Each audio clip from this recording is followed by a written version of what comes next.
Vinicius, le futur Ballon d'Or peut-être, Bellingham, Mbappé qui arrive, tout ça dans une équipe qui gagne la Ligue des Champions. Mais comment va faire le Barça? Est-ce que le Barça est réellement si en retard que ça par rapport au Real Madrid? Aïe aïe aïe aïe aïe, les gars, je vais vous expliquer un truc de fou, mais un truc réel, c'est que on n'est pas en retard par rapport au Real Madrid, même avec du Mbappé et même s'ils vont chercher Alphonso Davies. On n'est pas en retard et on n'a pas à avoir peur. Absolument pas.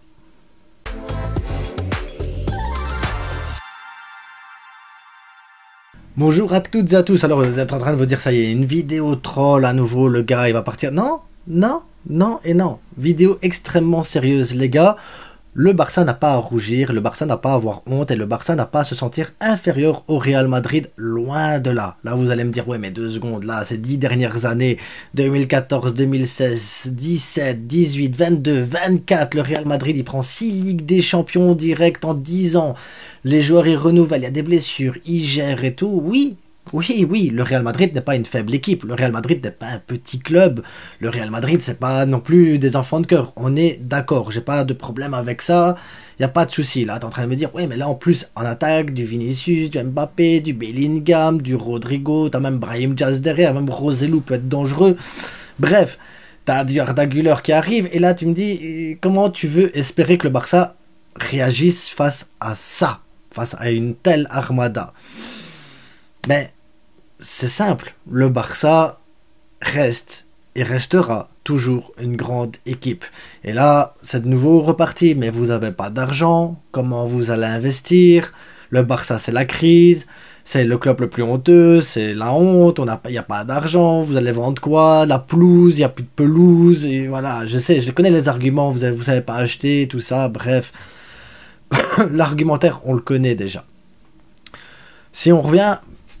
il y a 25 ans derrière, ouais, on peut revenir 25 ans derrière, le Real Madrid était dans une situation similaire à celle que le Barça connaît actuellement.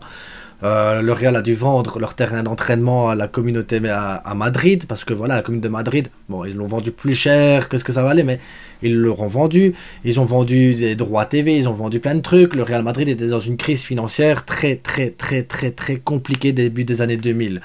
Là, je parle pour les jeunes qui n'ont pas connu ça. Même moi, réellement, j'étais très jeune à ce moment-là, mais voilà, l'histoire, elle est là et on sait retrouver les trucs. Donc, le Real Madrid, cette année-là, par exemple, quart de finale de Ligue des Champions en 99-2004, mais après, c'était des huitièmes de finale de Ligue des Champions en 2005, 2006, 2007, 2008, 2009, 2010. Et huitième de finale Ligue des Champions, c'était le grand maximum, c'était le palier max du Real Madrid. Il bloquait face à Lyon, ça bloquait face à Monaco, voilà. C'était très compliqué pour le Real Madrid dans ces années-là. Coupe du Roi, il n'y a rien eu en Coupe du Roi pour le Real Madrid de 93 à 2011. Imaginez la temporalité du truc. Il n'y avait rien pour le Real Madrid. Et c'était pareil pour la Liga. Une Liga, il y en a eu 4, 2001, 2003, 2007, 2008. Et c'est les 4 Ligas que le Real avait gagné. Donc on était dans une situation où financièrement ça allait pas pour le Real Madrid. La Ligue des Champions c'était catastrophique. Tu tombais contre Anderlecht ou n'importe quoi. C'était toujours compliqué. C'était voilà, c'était hard. Par contre le Real Madrid après a su se relever avec des achats, des trucs, de l'investissement et tout. Pérez a repris le relais. Il a bien géré le truc. Son deuxième mandat il le gère super bien. On peut pas lui retirer ça. Là tu as une équipe du Real Madrid quand même qui peut postuler pour gagner encore des Ligues des Champions, des trucs ainsi. Je vais pas aller contre ça. Vous avez raison, ceux qui vont me dire, voilà, c'est plié, c'est tout, c'est comme ça. Mais le Barça, oui, ça fait 10 ans qu'on a pu gagner, ça fait même pas 10 ans qu'on n'a pas gagné une Ligue des Champions, les gars. La dernière, c'est 2017. Donc, on n'est pas dans la même crise que le Real Madrid a connue. Oui, il y a des choses qui vont pas. Oui, on n'a pas d'argent, oui, c'est compliqué. Mais le Barça, qui a fonctionné super bien sous l'ère Guardiola, était un Barça où le cœur de ce club, le cœur du fonctionnement de ce Barça-là, c'était la Masia. T'as pas besoin d'investir énormément dans ces cas-là, puisque ton investissement est déjà chez toi. Donc, venir me dire, oui, mais t'as pas 100 millions, tu sais pas acheter tel, c'est pas grave. On a la Masia. Si je prends maintenant les gardiens, Courtois, Ter Stegen, bon Courtois pour moi est meilleur que Ter Stegen, mais ça reste quand même assez... Ter Stegen reste un grand gardien, je le critique beaucoup, mais ça reste un grand gardien. Notre défense à nous, Baldé va revenir, donc Baldé, Aroro, Christensen, Koundé, c'est la BAC. La BAC, il y a 2 ans d'ici, on a gagné une Liga avec cette défense-là, qui était la meilleure défense d'Europe. Meilleure défense d'Europe. Ces joueurs-là sont encore présents au club, n'ont pas spécialement beaucoup vieilli, puisque les gars, ils sont jeunes. Une année de disette, ça arrive dans un club. Donc la BAC, elle est toujours là. Derrière, tu as du Hector Ford, du Michael Faye, tu as du Koubarsi, bon, Inigo Martinez, vraiment autre truc, Alex Vallée qui va revenir, et peut-être que tu vas renforcer avec un Cancelo, peut-être. Donc ça veut dire que ta défense, tu l'améliores. Donc cette défense du Barça, que le Real a eu du mal à passer, et que beaucoup de clubs en Europe ont eu du mal à passer, cette défense est toujours existante à Barcelone. Est-ce que cette défense est moins bonne qu'un Carvajal, Rudiger, Alaba, Nacho ou Mendy? Non. Non. Notre défense n'est pas moins bonne que celle du Real Madrid. J'ai même envie de vous dire, elle est meilleure que celle du Real Madrid. J'ai aucune honte à dire, oui, notre défense est meilleure que celle du Real Madrid. Sur papier, il n'y a pas de problème. Maintenant, c'est sur le terrain qu'il faudra voir le truc, mais sur le terrain, pas une seule fois, j'ai senti notre défense inférieure à celle du Real dans les confrontations directes. Donc, moi, j'ai pas de problème. Ensuite, vous allez me dire, ouais, mais attends, milieu de terrain, Tchouaméni, Modric qui vient de prolonger, donc ça fait un très bon remplacement. Camavinga, quand même, c'est un monstre. Valverde court dans tous les sens. T'as du Bellingham, Arda Güler qui peut jouer milieu de terrain ou ailier, mais si tu le mets milieu de terrain en créatif, ça peut apporter énormément aussi. Après, t'as Ceballos, enfin bref, eux on les compte pas. Mais ça veut dire que t'as un gros milieu de terrain quand même au Real Madrid qui sait parcourir et tout ça. Oui, mais est-ce qu'il y a réellement des créateurs dans ce milieu de terrain du Real Madrid? T'as Arda Güler qui peut créer une différence et tout ça. T'as peut-être Bellingham aussi qui sait monter, descendre et diriger. J'ai pas de problème, les deux là, c'est des créateurs. Modric, avec l'âge, à mon avis, ce sera pas aussi important. On l'a vu en fin de saison. Mais Tchouaméni, Valverde, Camavinga, c'est pas des créateurs. Loin de là. Par contre, chez nous, t'as du Gavi, du Frenkie, du Pedri, du Gundogan, c'est des créateurs. Après, tu peux aller chercher à la baie s'il te manque. Casado, c'est un créateur. Garrido, c'est un créateur. Bernal, Darvish, c'est des créateurs. Mais ce sont aussi des joueurs qui savent jouer physique. Fermin, c'est jouer physique. Casado, c'est jouer physique. Gavi, c'est jouer physique. Bernal, c'est jouer physique. Darvish aussi. Donc, tu as de tout aussi à Barcelone. Je pense que le milieu de terrain, et je suis convaincu que le milieu de terrain de Barcelone est meilleur que le milieu de terrain du Real Madrid aussi. Peu importe les noms, ce que vous voulez. Non, à partir du moment où tu as un chef d'orchestre qui arrive à gérer tous ces joueurs-là, il n'y a aucun problème.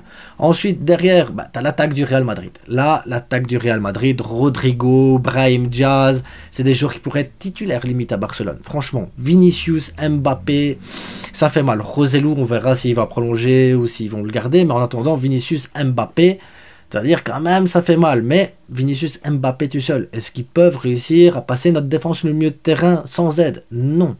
Et nous, derrière, t'as Robert Lewandowski. Il est vieillissant, mais il claque quand même ses 20 buts par saison. Ensuite, t'as du Lamine Yamal.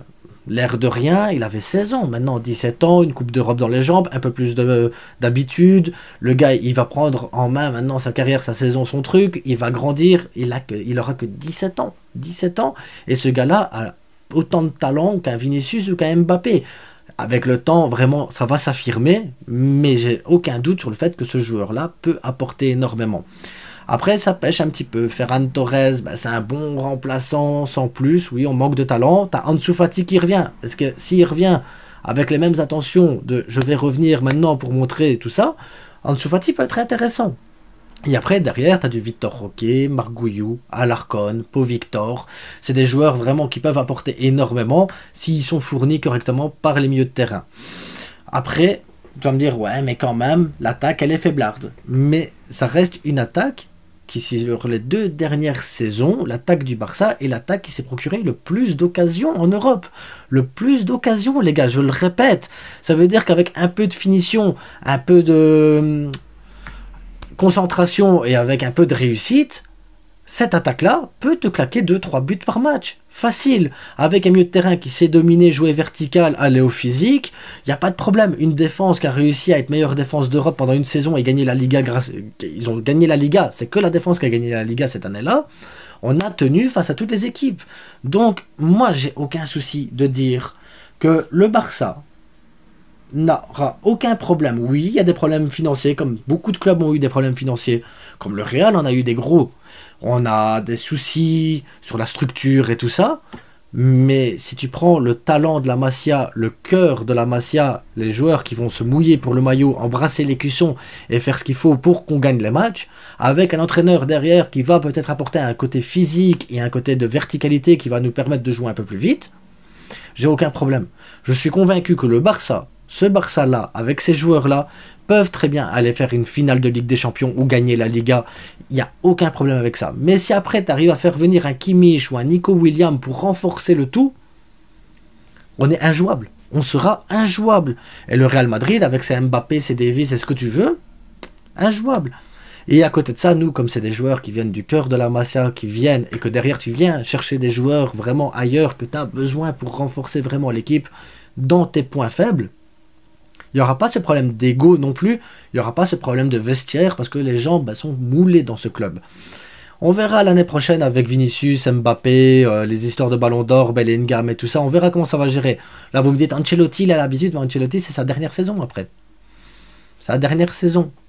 Donc je m'inquiète pas trop les gars. Le Barça revient bien, et le Barça va gagner la Liga et faire une superbe campagne de Ligue des Champions.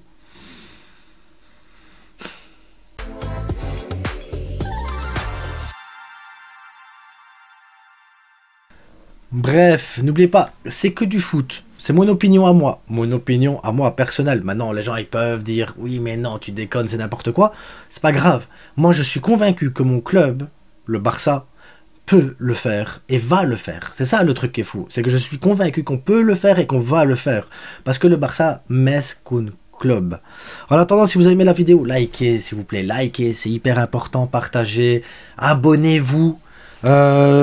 J'ai oublié d'en parler en début de vidéo, mais c'est pas grave, on va le faire maintenant. Le vestiairestore.com, la Coupe d'Europe commence, les gars. Les maillots ici officiels des pays et tout ça sont disponibles. Et ils sont beaux, ils sont bien. Regardez, oh, la Belgique. Prochaine vidéo, ce sera un live mercredi soir après le match de Espagne-Andorre. Donc j'espère que l'Espagne endort. En attendant, reposez-vous, profitez de la vie. Et comme je vous dis les gars, on se retrouve bientôt. C'est que du foot. Ciao.